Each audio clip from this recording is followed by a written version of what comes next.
Fairfield County in central South Carolina until 6:45 p.m. Eastern Daylight Time. At 5:56 p.m. Eastern Daylight Time, a severe thunderstorm was located near Fairfield County Airport or near Winnsboro, moving northeast at 10 miles per hour. Quarter-size hail. Source: radar. The National Weather Service in Columbia has issued No damage to vehicles is expected. Expect wind damage to trees and power lines. Locations impacted include Winnsboro, Fairfield County Airport, Ridgeway, Ryan, Winnsboro Mills, Fairfield Elementary School, Smallwood, and Fairfield County Detention Center.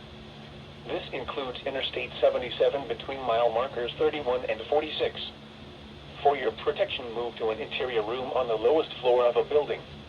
Repeating, a severe thunderstorm warning has been issued until 6:45 p.m. Eastern Daylight Time for the following county: Fairfield, South Carolina.